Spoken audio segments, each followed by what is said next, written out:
وقال تعالى وإذا قيل لهم اتبعوا ما أنزل الله قالوا بل نتبع ما ألفينا عليه آباءنا صدق الله العظيم. قال رسول الله صلى الله عليه وسلم ثلاث من كن فيه وجد حلاوة الإيمان أن يكون الله ورسوله أحب إليه مما سواهما وأن يحب المرء لا يحبه إلا لله وأن يكره أن يعود في الكفر كما يكره أن يقذف في النار أو كما قال عليه الصلاة والسلام. حمد الثنا کے بعد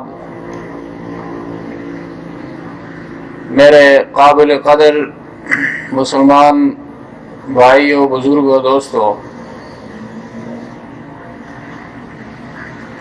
اسلام میں بڑی اہمیت عقائد کی ہے، اور عقائد کے بعد اعمال کا نمبر ہے. اعمال میں پھر درجہ بندی ہے. پہلے نمبر پر فرائض ہیں،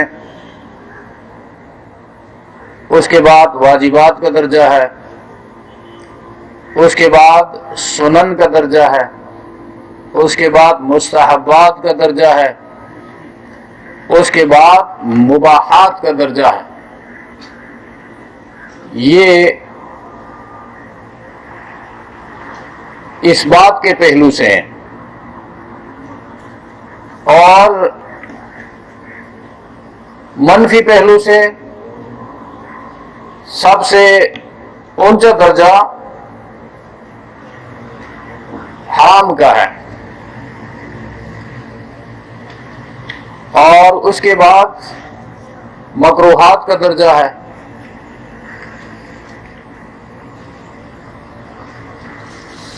فرائض کو کسی حال میں چھوڑنے کی اجازت نہیں ہے، حرام کو کسی حال میں اختیار کرنے کی اجازت نہیں ہے، اور واجبات اگر چھوٹ جائے تو ان کا تدارک ممکن ہے. مستحبات محبوب اعمال کو کہا جاتا ہے. مقابلے میں مکروہات ہے. مکروہ ناپسندیدہ. اب کس کو ناپسند؟ اللہ کو ناپسند، رسول اللہ صلی اللہ علیہ وسلم کو ناپسند. تو ان دونوں حوالوں سے دیکھنا ہے. ایمان کے مقابلے میں چونکہ کفر آتا ہے، ایمان کی حفاظت ضروری، اور وہ حفاظت کیسے حاصل ہوگی، ہم کیسے ایمان کی حفاظت کر سکیں گے؟ کفر کے راہ و رسم سے، کفر کے اسباب سے، کفر کے طور طریقوں سے جب ہم دور رہیں گے تو ایمان کی حفاظت ہوگی. دنیا کو اللہ نے ایسا بنایا ہے کہ اس میں اسباب تو دونوں ہیں. راستے کفر کے بھی ہیں، ایمان کے بھی ہیں. پیروکار کفر کے بھی ہیں، ایمان کے بھی ہیں. ایمان کے پیروکاروں کو مومن کہا جاتا ہے، کفر کے پیروکاروں کو کافر کہا جاتا ہے. کفر کے اعمال کو کفر کہا جاتا ہے. ایمان والے اعمال کو ہدایت سے تعبیر کیا جاتا ہے. ہدایت کے کام ایمان کے کام. تو اب یہاں تک جب کلیئر ہو گیا تو بندے پر چھوڑا گیا ہے. قرآن کریم نے فرمایا فَمَن يَكْفُرْ بِالطَّاغُوتِ وَيُؤْمِن بِاللَّهِ فَقَدِ اسْتَمْسَكَ بِالْعُرْوَةِ الْوُثْقَىٰ. یہ آیت سورہ بقرہ کی ہے، پارہ نمبر 3 اور رکوع نمبر 2. اس سے تھوڑا پیچھے جا کر جب ہم دیکھتے ہیں، قرآن ایک اعلان کرتا ہے آیت الکرسی ہم سب پڑھتے ہیں، لیکن اس کو سمجھ کر پڑھنا چاہیے۔ ایک آیت ہے اور لمبی آیت ہے، انتہائی تفصیل کے ساتھ توحید کی بات سمجھائی گئی ہے، اللہ کی ذات، اللہ کی صفات۔ ایک آیت کے اندر 13 نام اللہ کے صفاتی آئے ہیں، 13 نام۔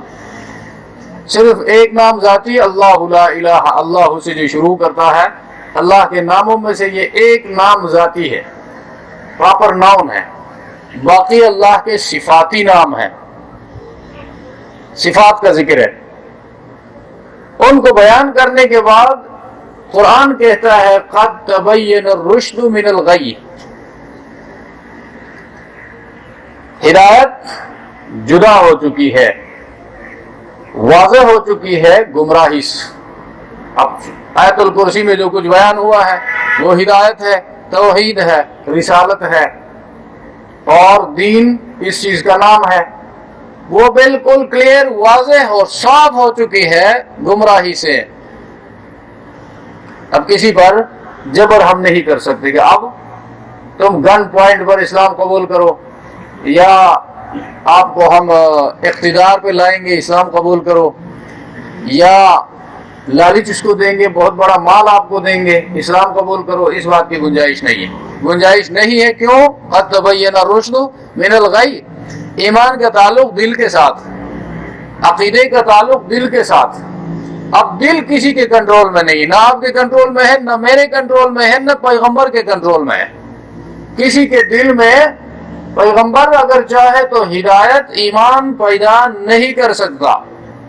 یہ دل صرف اور صرف اللہ کے کنٹرول میں ہے، اور ہماری ذمہ داری ہدایت کی بات بندے تک پہنچانا، ہدایت کا راستہ اس کو دکھانا، ہدایت کے اسباب اور اس راستے میں جتنی رکاوٹیں ہیں رکاوٹوں کو دور کرنا۔ وہ دور دین بیان کرنے سے رکاوٹیں دور ہوں گی، دل و دماغ کے شکوک و شبہات دین بیان کرنے سے وہ دور ہوں گی۔ اب دور ہونے کے بعد اس بندے کا اپنا عمل ہے کہ دین اسلام کو اختیار کرتا ہے یا اپنے مفادات میں پھنس کر ہدایت کی طرف آنا نہیں چاہتا۔ اب اس وقت یہ کہا گیا ہے کہ جو اپنے اختیار سے دین اسلام کو اپنائے گا، اللہ کی وحدانیت، رسول کی رسالت، آسمانی کتابوں کی صداقت پر ایمان لائے گا، اس کے لیے اللہ کی رضامندی والی جگہ مخصوص پیکر، اللہ کی رضامندی والی جگہ کا جنت ہے۔ اللہ کی رضا دکھائی دینے والی چیز تو نہیں ہے نا، لیکن اللہ کی رضا جس کو حاصل ہو جائے اس کے نتیجے میں جو ایوارڈ ملے گا وہ ایوارڈ دکھائی دینے والا ہے، جنت، مخصوص پیکر اس کو کہتے ہیں۔ اللہ کی لعنت بھی، لعنت کا معنی ہے رحمت سے دوری۔ اللہ کسی کو اپنی رحمت سے دور کر دے، اس پر لعنت ہو گئی۔ اب یہ چیز بھی ویزیبل نہیں ہے، دکھائی دینے والی نہیں ہے، لیکن اس کا نتیجہ دکھائی دینے والا ہے، وہ ہے جہنم۔ اللہ کی لعنت کا مقام، جو اللہ کی رحمت سے دور ہو گئے ان کا مقام جہنم ہے، جو دکھائی دینے والا ہے۔ جو اللہ کی رحمت کے مستحق ٹھہرے، اپنے آپ کو اس قابل بنائے کہ اللہ ان پر رحم کرے اور اپنی رحمت کے ان کے قریب کرے اور رحمت کی جگہ ان کو عطا کرے، وہ جگہ ہے جنت۔ تو جب یہ اس بات کا تعلق انسانی دل کے ساتھ ہے، اور دل ایک ہے، اللہ بھی ایک ہے، اس ایک میں اس ایک کو بسانا ہے، اس میں کسی اور کی محبت کو جگہ نہیں دینی ہے۔ اگر اس ایک دل کے اندر اللہ کے ساتھ کسی اور کی محبت کو بھی جگہ دی گئی تو اسی کو قرآن شرک کہتا ہے۔ یہ شرک ہے، حصہ داری۔ دل میں اللہ کے سوا کسی کو نہیں بسانا ہے، کسی کو بسایا گیا تو حصہ دار ٹھہرایا گیا ہے، اور اس چیز کو بہت بڑا ظلم بھی قرار دیا ہے۔ تو بیان یہ کر رہا تھا کہ اسلام ایک عظیم نعمت ہے، اب اس کی حفاظت کی ضرورت ہے۔ گزشتہ جمعہ، اس سے پہلے جمعہ بھی اس حوالے سے بات ہوئی تھی کہ جتنے بھی کفر کے راہ و رسم ہیں، رسوم و رواج ہیں، پوجا پاٹ ہیں، طور طریقے ہیں، یہ سب اسلام کو نقصان پہنچانے والی چیزیں ہیں۔ یہ جو ہم اختیار کرتے ہیں کفر کے تہذیب کو، جو اسلامی تہذیب کے خلاف ہے، اب کوئی بندہ کافرانہ تہذیب اختیار کرتا ہے، غیر مسلموں کی تہذیب کو جب اختیار کرتا ہے، بظاہر تو ایسا نہیں لگتا کہ یہ تہذیب اختیار کرنے والا کافر ہو گیا، ایسا نہیں ہے، بلکہ وہ تہذیب جو ہے آہستہ آہستہ اس پر اپنا اثر چھوڑے گا۔ اس لیے اسلام میں ان چیزوں کی ممانعت ہے، ان کو منع کیا گیا ہے۔ آپ کفار کا ساتھ اٹھنا بیٹھنا کھانا پینا نہیں کر سکتے۔ کفار کے بارے میں قرآن کہتا ہے یأکلون کما تأکل الانعام والنار مثوی لہم، کفار اس طرح کھاتے ہیں جیسے حیوانات کھاتے ہیں۔ اب یہ ایک معمولی مثال میں نے پیش کی۔ دسترخوان میں جب ہم بیٹھتے ہیں تو یہاں پر بھی اجازت نہیں ہے مشابہت کی، کفار کے ساتھ مشابہت کی اجازت نہیں ہے۔ کفار جب کھانا شروع کرتے ہیں تو بسم اللہ کہہ کر کھانا شروع نہیں کرتے ہیں، اور حیوانات بھی بسم اللہ سے کھانا شروع نہیں کرتے ہیں۔ کفار جب کھانا ختم کرتے ہیں تو الحمدللہ سے اس کا اختتام نہیں کرتے ہیں، بس نہیں کرتے ہیں۔ حیوان جب چارہ کھا کر ختم کرتا ہے تو وہ بھی الحمدللہ نہیں کہتا۔ تو کافر انسان ہونے کے باوجود انسانیت کو تباہ کر دیا، تو جس نے انسانیت کو تباہ کیا وَالنَّارُ مَثْوًى لَهُمْ، آگ ان کا ٹھکانہ ہے۔ اللہ نے جو نظام فطرت دنیا میں نازل کیا ہے دین اسلام کی شکل میں، اس کی خلاف ورزی کے نتیجے میں بندہ جہنم پہنچتا ہے۔ تو یہ ایک مثال ہے۔ اب کفار کے دسترخوان میں جو چیزیں آ جاتی ہیں ان میں بھی حلال و حرام کی تمیز نہیں ہوتی، انسانی صحت کے لیے یہ فائدہ مند ہے مضر ہے اس بات کی تمیز نہیں ہوتی۔ وہ جسٹ لسٹ کے پیچھے جاتے ہیں کہ اس چیز میں مزہ ہے اور اس چیز میں مزہ نہیں ہے۔ کچھ دنوں کے بعد ان کو پتہ چل جاتا ہے کہ یہ صحت کے لیے مضر ہے، تو اس میں زہریلے جراثیم ہے وغیرہ وغیرہ، تو قانون پاس کر کے اس کے اوپر پابندی لگاتے ہیں۔ اور کچھ چیزوں کے بارے میں ان کا دل چاہتا ہے کہ بھئی یہ ہونا چاہیے، اس کے بغیر ہم کام نہیں کر سکتے، تو قانون پاس کر کے اس کو الاؤ کر دیتے ہیں، یہ ہونا چاہیے۔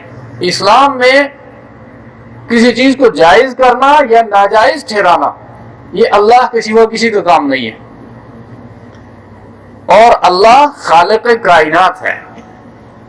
اب ایک مثال لیجئے، ہمیں شریعت اسلامی کا حکم یہ ہے کہ ہر اچھا کام دائیں ہاتھ سے کرو، ہر مکروہ کام بائیں ہاتھ سے کرو۔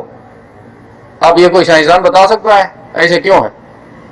کوئی سائنسدان نہیں بتا سکتا، کوئی اسکالر نہیں بتا سکتا، پی ایچ ڈی ہو پوسٹ ڈاک ہو کتنی تحقیق کرے اس بات تک وہ نہیں پہنچ سکتا کہ بھئی یہ کھانا دائیں ہاتھ سے کیوں کھایا جائے۔ اس لیے کہ عقل کا دائرہ کار یہاں پر ختم ہو گیا اور وحی کی ضرورت پڑی۔ وحی کی روشنی میں اللہ کے رسول نے امت کو بتا دی کہ تمہارے رب کی مرضی یہ ہے کہ ہر اچھا کام وہ دائیں ہاتھ سے کرو گے، کھانا دائیں ہاتھ سے ہو، لکھنا دائیں ہاتھ سے ہو، کسی کو کچھ دینا دائیں ہاتھ سے ہو، لینا دائیں ہاتھ سے ہو۔ لیکن یہ آداب میں بتا دیا، اگر کوئی بائیں ہاتھ شامل کرے تو گناہ گار نہیں ہوگا۔ لیکن یہ اخلاقیات، یہ تہذیب، یہ اللہ کی طرف سے ہے اور پیغمبر نے امت تک پہنچایا ہے، ان چیزوں کا اثر ہوتا ہے۔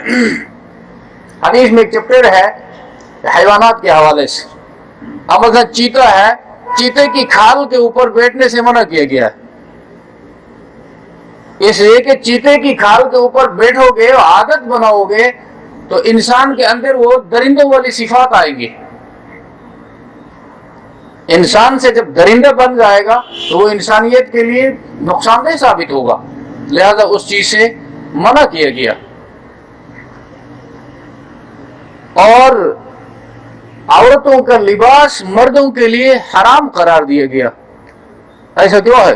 یہ لوگ کہتے ہیں کہ جی جب ہم ان سے کہتے ہیں، علماء بیان کرتے ہیں کہ غیر اسلامی تہذیب کو اپنی زندگی میں جگہ مت دو، تو کہتے ہیں اسلام ہر جگہ غیر مسلموں کی مخالفت کرتا ہے.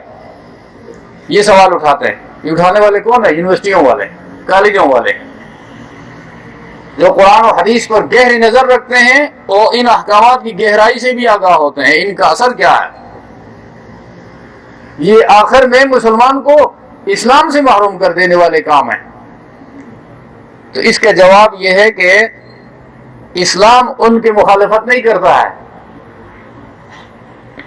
بلکہ یہ غیر اسلامی اقدار یہ مخالف ہیں اسلام کے. اسلام تو وہی ہے جو آدم علیہ السلام لے کر آیا ہے. آدم علیہ السلام اللہ کے بندے، پہلا انسان اور پہلا پیغمبر، اور اس کا دین یہ تھا لا الہ الا اللہ. آدم صفی اللہ، اللہ کا برگزیدہ آدم. اب اللہ کے احکامات کے مطابق اس نے زندگی بسر کرنا شروع کیا. مقابلے میں کون آیا؟ اس کے ساتھ ٹکرانے والا شیطان ہے. اگر شیطان نہ ٹکراتا تو ایک فطری نظام تھا، فطری راستہ تھا، کوئی مسئلہ نہیں تھا. تو پتہ چلا اسلام کسی کی مخالفت نہیں کرتا ہے، بلکہ اسلام اپنے اقدار کی حفاظت کرتا ہے، اپنے ماننے والوں کی حفاظت کرتا ہے. کہ بھئی اس اسلام کو جب مانتے ہو، اس کو اختیار تم نے کیا ہے، تو اب یہ ایک مامون راستہ ہے، پسندیدہ راستہ ہے، اور اللہ کا انتخاب ہے مسلمانوں کے لیے، ہر زمانے کے مسلمانوں کے لیے. اسے کہ اسلام صرف ہمارا دین نہیں ہے. اسلام آدم علیہ السلام سے لے کر خاتم النبیین محمد صلی اللہ علیہ وسلم تک تمام ان لوگوں کا جنہوں نے اس زمانے کے پیغمبر پر ایمان لایا اور اس پر اتری ہوئی تعلیمات کو اختیار کیا، ان سب کا دین اسلام تھا. اور ہمارا بھی الحمدللہ دین اسلام ہے. ہم نے مانا ہے جو کچھ اللہ کے رسول نے اللہ کی طرف سے ہمیں بتایا ہے وہ سب حق ہے اور اللہ کی طرف سے ہے. تو باہر سے جب ٹکراؤ ہوتا ہے اسلام اس کو قبول نہیں کرتا. اور قرآن کریم کے اندر یا ایھا الذین آمنوا ادخلوا فی السلم کافہ، دین اسلام میں پورے داخل ہو جاؤ، کہیں سے پیوندگاری مت کرو. غیر مسلموں میں یہودی ہیں یا عیسائی ہیں یا ہندو ہیں یا کوئی بھی ہیں، یعنی آسمانی مذاہب والے، غیر آسمانی مذاہب والے، ان کے اپنے طور طریقے ہیں. یہودیت ایک الگ دین ہے، اس کو آپ دین اسلام کے اندر کیسے داخل کرنے کی کوشش کرتے ہو. عیسائیت ایک الگ طور طریقہ ہے، رسم و رواج ہے، اس کا اسلام کے ساتھ کیا کام ہے. تو مسلمان بندہ جب کہلائے تو اپنے ایمان کی حفاظت بھی کرے. تو رسول اللہ صلی اللہ علیہ وسلم کی اس حدیث میں جو میں نے گزشتہ جمعہ بھی بیان کیا تھا، پیغمبر علیہ الصلوۃ والسلام نے فرمایا ان یکرہ ان یعود فی الکفر کما یکرہ ان یقذف فی النار. اسلام قبول کرنے کے بعد، اسلام میں داخل ہونے کے بعد کفر میں واپس جانے کو ایسا ناپسند کرے، ایسا مکروہ جانے جیسے آگ میں پھینکے جانے کو ناپسند کرتا ہے. ہم تو دل دے بیٹھتے ہیں غیر اسلامی طور طریقوں کو، غیر اسلامی رواجوں کو. ویلنٹائن ڈے ہوتا ہے، اپریل فول ہوتا ہے، اور نیو ایئر نائٹ ہوتا ہے. بھائی یہ غیروں کے طریقے ہیں. اللہ کے رسول نے ان چیزوں میں شمولیت سے منع کیا ہے اپنی امت کو. ہر وہ کام جس میں تمہاری شمولیت کی وجہ سے کفر کو عظمت ملے، کفر کا جھنڈا بلند ہو، اس پر پابندی لگائی گئی ہے. اور یہی تشبہ مشابہت اختیار کرنا. سنن ابی داؤد حدیث کی مشہور کتاب ہے، اس میں یہ حدیث ہے من تشبہ بقوم فہو منہم. جو کسی قوم کی مشابہت اختیار کرتا ہے اس قوم کے دینی یادگاروں میں، اقدار میں، طور طریقوں میں، وہ گویا کہ انہی میں سے ہے۔ اس لیے کہ وَمُحَمَّدٌ فَرْقٌ بَيْنَ النَّاسِ، محمد لوگوں کے درمیان فرق کرنے والا ہے، امتیاز کرنے والا ہے۔ محمد کو ماننے والا اور محمد کو نہ ماننے والا ایک جیسے نہیں ہو سکتے۔ ان کا طور طریقہ، ان کا عقیدہ، ان کے عبادات، ہاں، اور ان کی عادات روز روشن کی طرح عیان ہوتی ہیں، ممتاز ہو کر وہ رہتے ہیں۔ اس لیے یہ انتہائی اہم مسئلہ ہے، صرف انسانوں میں ہی نہیں، جانوروں میں بھی یہ مسائل ہیں۔ اب جنگلی جانوروں کو آپ دیکھیں، ایک قسم کے جانور وہ اپنی جماعت کے ساتھ گھومتے پھرتے رہتے ہیں، اور ایک دوسری قسم کے وہ ان کے ساتھ ہوتے ہیں، مکس اپ نہیں ہوتے ہیں۔ وجہ جب مکس اپ ہو جائے تو اپنا وجود وہ کھو بیٹھتے ہیں۔ مسلمان بھی اگر ایسا ہو جائے کہ جی میں مسلمان ہوں لیکن طور طریقہ مجھے پسند ہے یہودیوں کا، طور طریقہ مجھے پسند ہے ہندوؤں کا، طور طریقہ مجھے پسند ہے عیسائیوں کا، تو ٹھیک ہے، میری زندگی میں تو ہندو مت میرے خاندان میں نہیں آئے گی، عیسائیت سے متاثر نہیں ہو جاؤں گا، لیکن میری اولاد، میری آنے والی نسل صحیح مسلمان باقی نہیں رہ سکے گی۔ تو اسلام ان نتائج کو بھی دیکھتا ہے، اس لیے خود مسلمانوں کے اندر مسلمان کو کافر کے ساتھ مشابہت سے روکا گیا، اور مسلمان کے اندر مرد کو عورت کے ساتھ مشابہت سے روکا گیا۔ مرد عورتوں والا لباس نہیں پہن سکتا، اور عورت مردوں والی لباس نہیں پہن سکتی، اور طریقہ جو ہے بولنے کا انداز مرد کا مردانہ ہونا چاہیے، عورت کا زنانہ ہونا چاہیے۔ عورت کو اس بات سے روکا گیا ہے کہ مردوں والی مشابہت بولنے میں بھی اختیار کرے، وہ اپنی نسوانیت کو برقرار رکھے، بولتے ہوئے بھی، چلتے ہوئے بھی مٹک مٹک کر سینہ تان کر نہ چلے، اس لیے اس کی نسوانیت پھر باقی نہیں رہتی۔ اور مرد اگر اس کی مشابہت اختیار کرے، جیسے آج کل ہمارے اسٹوڈنٹ اختیار کرتے ہیں، بال رکھے ہوئے ہیں، اوپر سے ریبن لگایا ہوا ہے، یہ تو لڑکیوں کے ساتھ مشابہت ہے، اور پھر اس کا اثر اس کے مزاج پر پڑتا ہے، اس بات سے بھی روکا گیا ہے۔ لباس بھی عورت کا الگ ہوتا ہے، مرد کا الگ، بولنے کا انداز بھی الگ، مرد کا الگ، عبادت کا طریقہ بھی عورت کا الگ ہے، مرد کا الگ ہے۔ عورت جب بیٹھے، عورت جب سجدہ کرے، عورت جب رکوع میں جائے تو مردوں والا طریقہ نہیں ہوتا ہے، کچھ امتیازی شان اس کو عطا کی گئی ہے۔ تو یہ چیزیں ہیں سمجھنے کی۔ کفر میں واپس جانے کو ایسا خیال کرے مکروہ جانے، تو کفر میں واپس کیسے جاتا ہے؟ اعلان کر کے، گھر میں بتا کر جی میں آج کے بعد کفر میں واپس جانے والا ہوں، نہیں۔ انہی چیزوں کو نوٹیفائی کیا ہے قرآن نے، حدیث نبوی نے، اسلامی تہذیب نے، فقہ اسلامی نے اس کے اوپر چیپٹر باندھا ہے کہ ایک ایک ہو کر، دو دو ہو کر، 10% ہو کر، 50% ہو کر بندہ پھر کفر کی طرف جاتا ہے۔ آہستہ آہستہ کفر کی باؤنڈریز سے جب قریب ہوتا ہے تو کفر کے طور طریقے، کفر کی ادائیں اس کو ہلکی محسوس ہوتی ہے۔ کوئی مسئلہ نہیں، خیر ہے، کیا بات ہے، جب یہ کرتا ہے، وہ ایسا کرتا ہے، کوئی فرق نہیں پڑتا۔ آج کل اس کو کیا کہتے ہیں؟ بریلینٹ مائنڈ، براڈ مائنڈ کہتے ہیں۔ براڈ مائنڈ کفر سے قریب، اسلام سے دور، مسلمان کہلانے والا، یہ براڈ مائنڈ ہے، اس بات کی اجازت نہیں۔ اور جو مضبوط ہے دین اسلام کے احکام پر، عقیدہ اس کا مضبوط ہے، اعمال میں وہ اسٹریٹ فارورڈ ہے، ٹھیک ٹھاک ہے، فرائض کو بھی نہیں چھوڑتا، پیغمبر کے طریقوں کو بھی معلوم کر کے ان پر عمل کرتا ہے جہاں تک اسے ہو سکتا ہے، اور اس کو کیا کہتے ہیں؟ ایکسٹریمسٹ۔ اور یہ ایکسٹریمسٹ اللہ کی نظر میں بہترین مسلمان ہے، اور اس کو کہتے ہیں فنڈامنٹلسٹ۔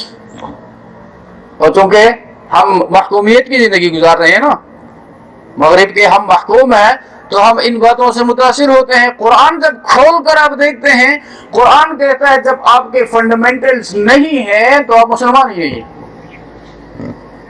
بنی الاسلام علی خمس، اسلام کے فنڈامنٹلز 5 ہیں: شہادت اللہ الہ الا اللہ وان محمد الرسول اللہ، اس بات کی گواہی دینا کہ اللہ کے سوا کوئی بندگی کے لائق نہیں اور محمد صلی اللہ علیہ وسلم اللہ کے رسول ہیں۔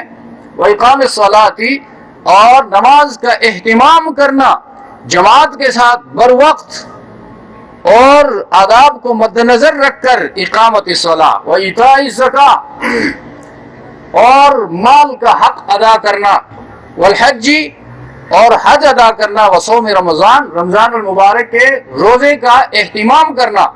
یہ تو فنڈامنٹلز ہیں۔ اب جو ان فنڈامنٹلز کو اختیار کرے گا تو فنڈامنٹلسٹ ضرور ہے، اور جو فنڈامنٹلسٹ نہیں ہے تو اس کا مطلب یہ اس کا کوئی فنڈامنٹل، اس کی بنیاد ہی نہیں ہے۔ تو جس کے بنیاد نہیں ہے وہ مسلمان کہلا سکتا ہے۔ اب فنڈامنٹلزم کی جو نیو ڈیفینیشن ہے ڈکشنری کے مطابق، جو بندہ قرآن سمجھ کر پڑھ سکتا ہو وہ فنڈامنٹلسٹ ہے، قرآن سمجھ کر پڑھنے والا۔ اگر ہم کہیں جی فنڈامنٹلسٹ نہیں ہونا چاہیے، ایکسٹریمسٹ نہیں ہونا چاہیے، تو اس کا مطلب یہ ہے قرآن سمجھ کر پڑھنے کی ضرورت نہیں ہے، اور جو سمجھ کر پڑھے گا لازماً ایکسٹریمسٹ کہلائے گا، فنڈامنٹلسٹ کہلائے گا، بنیاد پرست کہلائے گا۔ تو یا تو مغرب کے ان نعروں کو ہم نے چھوڑنا ہوگا، اس کے طور طریقوں کو ہم نے چھوڑنا ہوگا، یا دین اسلام کو چھوڑنا ہوگا۔ دو باتوں میں سے ایک کو اختیار کرنا ہے، دونوں ایک ساتھ نہیں چل سکتے۔ اب ان علوم کا تعلق ان چیزوں کے ساتھ نہیں ہے۔ مغربی علوم یہ الگ چیز ہیں اور سائنسی علوم الگ چیز ہیں، ان میں فرق نہ کرنے کی وجہ سے بھی ہم پریشانی کا شکار ہوتے ہیں۔ سائنسی علوم باہر کی دنیا میں آپ دیکھتے ہیں، ایگریکلچر سے لے کر انجینئرنگ سے لے کر میڈیکل سے لے کر اللہ کی یہ نعمتیں، نباتات ہیں، حیوانات ہیں، جمادات ہیں اور پانی ہے، ان کے اوپر تحقیقات ہیں، ان کے فوائد کو حاصل کرنا ہے، زندگی کو خوبصورت بنانا ہے، یہ تو اللہ کا حکم ہے۔ سخر لکم الانہار، سخر لکم الشمس، وسخر لکم الارض والنجوم مسخرات بامرہ، یہ سب قرآن کے احکامات ہیں۔ دریاؤں کو تمہارے تابع کر دیا، زمین کو تمہاری خدمت میں لگا دی، ستاروں کو تمہارے لیے راستہ بتانے کا ذریعہ مقرر کیا۔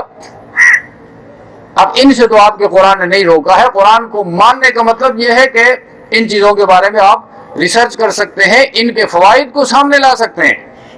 اور مغربی علوم کا تعلق صرف اس کے ساتھ نہیں ہے، وہاں پر پھر بے حیائی ہے، بے دینی ہے، اور اللہ سے دور رہنا ہے، اور پھر ساتھ ساتھ یہ چیزیں آپ حاصل کر سکیں گے۔ اسلام یہ نہیں کہتا ہے۔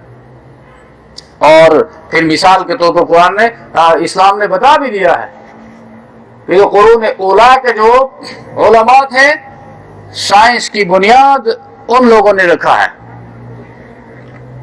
وہ صحرا نشین تھے، روکھی سوکھی کھا کر انہوں نے خدمت کی۔ اقبال کہتا ہے دانا آن صحرا نشیناں کاشتند، اس علم کی بنیاد، سائنسی علوم کی بات کرتا ہے، اس علم کی بنیاد صحرا نشینوں نے رکھا ہے، حاصلش افرنگیاں برداشتن۔ اس کے بعد مسلمان آرام طلبی کے پیچھے پڑ گئے، عیش و عشرت دنیاوی، آسودہ حالی، اس کو اپنے کام پھر نہیں ہو سکتا۔ ریسرچ کے حوالے سے وہ پیچھے چلے گئے اور یہ کام کسی اور کے حوالے، شاگرد آ گئے اور شاگردوں نے استادوں سے سیکھ کر وہاں پر اس کی نشر و اشاعت شروع کر دی۔ تو لازمی بات ہے جو بندہ جس فیلڈ میں محنت کرتا ہے اللہ اس کا پھل اس کو دے دیتا ہے، اگرچہ وہ کافر ہی کیوں نہ ہو، اگرچہ وہ اللہ کا منکر ہی کیوں نہ ہو۔ تو اس اللہ کے منکرین نے اس فیلڈ میں محنت کی تو محنت کا صلہ ان کو مل گیا۔ ہمیں بھی کسی نے محنت سے روکا نہیں ہے، اور قرآن تو بار بار یہی کہتا ہے وَأَن لَيْسَ لِلْإِنسَانِ إِلَّا مَا سَعَىٰ، انسان کو وہی کچھ ملے گا جس کی اس نے محنت کی ہوگی۔ وَأَنَّ سَعْيَهُ سَوْفَ يُرَىٰ، اور اس کی کوشش کو دیکھا جائے گا۔ کس درجے کی کوشش ہے؟ ثم یجزاہ الجزاء الاوفا، پھر اس کو پورا بدلہ دیا جائے گا، پورا بدلہ۔ اگر دنیا پر محنت کی ہے، سائنس اور ٹیکنالوجی پر محنت کی ہے تو پورا بدلہ اس کو دیا جائے گا، اور دین پر محنت کی ہے، روحانیت پر محنت کی ہے، پورا بدلہ اس کو دیا جائے گا۔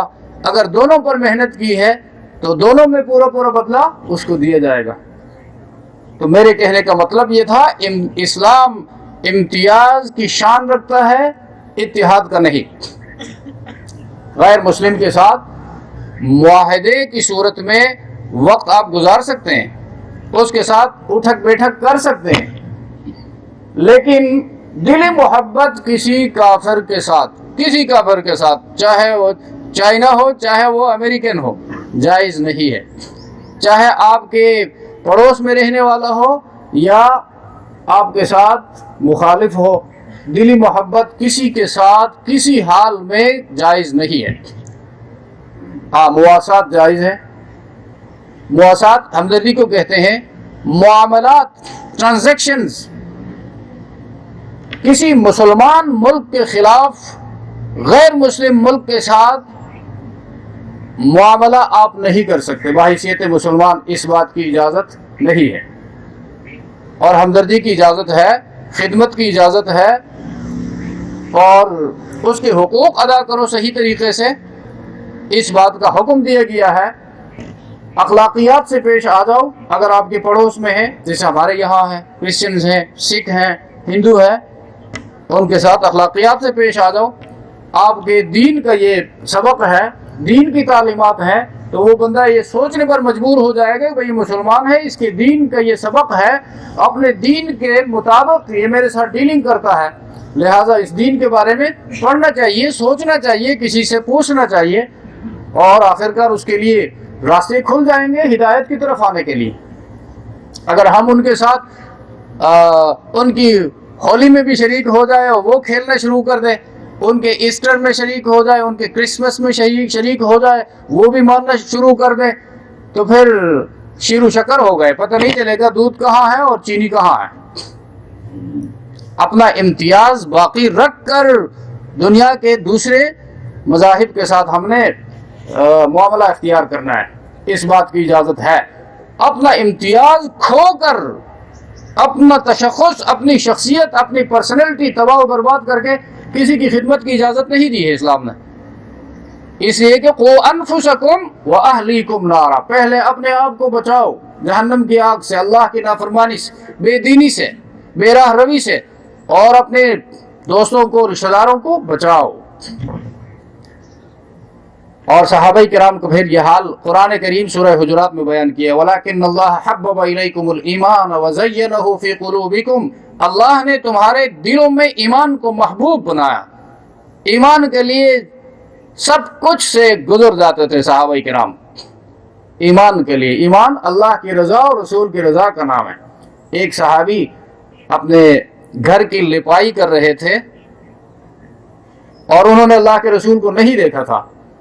نبی علیہ السلام کے ساتھ ایک دو صحابی راہ چلتے ہوئے نبی علیہ السلام نے دیکھا یہ کیا کر رہا ہے، تو صحابی نے بتا دیا اللہ کے رسول لپائی کر رہا، پلستر کر رہا ہے۔ نبی علیہ السلام نے فرمایا ایسا نہ کیا ہوتا بس، اور اس طرح کہہ کے چلے گئے، کیونکہ قانونی بات نہیں تھی، اللہ کے رسول نے اپنی رائے کا اظہار کیا۔ بعد میں جب اس صحابی کو پتہ چلا کہ اللہ کے رسول نے میرے بارے میں یہ جملہ ارشاد فرمایا ہے، وہ سارا پلستر کھرچ کر اتار دیا کہ یہ پسند نہیں آیا اللہ کے رسول کو۔ اور جب مدینے میں گئے نبی کریم صلی اللہ علیہ وسلم، لوگ تعبیر النخل، یہ الگ اصطلاح ہے، حدیث میں استعمال ہوا ہے، کھجور، نر کھجور اور مادہ کھجور۔ نر کھجور کے پھول جو ہے وہ مادہ کھجور کے اوپر ڈالتے ہیں، جس سے کھجوروں میں پھل زیادہ آتا ہے، اس کو تعبیر النخل کہتے ہیں۔ تو یہ کرتے تھے اور کھجور کثرت سے ہوتے تھے۔ نبی علیہ السلام نے فرمایا اگر یہ نہ کیا ہوتا تو بہتر نہ ہوتا۔ تو صحابہ کرام نے کہا اللہ کے رسول نے جب یہ مشورہ دیا تو یہ نہیں کرنا چاہیے، چھوڑ دیا۔ جب چھوڑ دیا تو اس سال کھجوروں میں پھل کم آئے.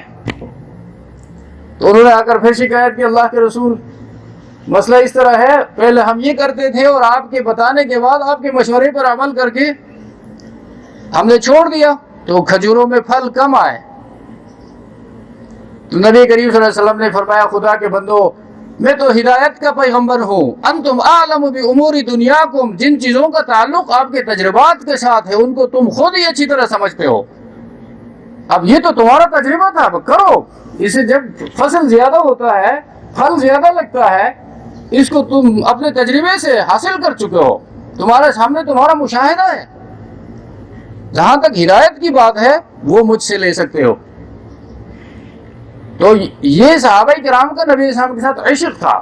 جب ایک دفعہ وضو بناتے ہوئے صحابہ کرام کو دیکھا, وضو کا پانی چھینٹیں جو ہے پانی کے وہ زمین پر گرنے نہیں دیتے ہیں, لے کر اپنے چہروں پر ملتے ہیں. پہلے السلام نے فرمایا یہ ایسا کیوں کرتے ہو؟ تو انہوں نے کہا اللہ کے رسول آپ سے محبت ہے ہماری. تو نبی علیہ السلام نے فرمایا اگر مجھ سے محبت ہے تو سچ بولا کرو. مجھ سے محبت کی نشانی یہ ہوگی, لوگوں کے ساتھ جب معاملہ کرو تو سچائی کا معاملہ کیا کرو اور معاملات میں دیانت سے کام لیا کرو, جھوٹ نہ بولا کرو. وہ ایک دم سے ڈسکرج نہیں کیا بلکہ اس کا صحیح مصرف بتا دیا, اصلاح کیا کہ محبت کی جو علامت ہوتی ہے وہ دیر پا ہونی چاہیے جس میں پوری انسانیت کا فائدہ ہو. پانی کے چھینٹے چہرے پر ملنے سے کیا ہوتا ہے؟ اگر اپنے اخلاق کو درست کرو گے, اپنے معاملات کو درست کرو گے تو اس سے معاشرے کی اصلاح ہوگی. اللہ تبارک و تعالی ہم سب کو سمجھ عطا فرمائے. وما علیکم الا البلاغ.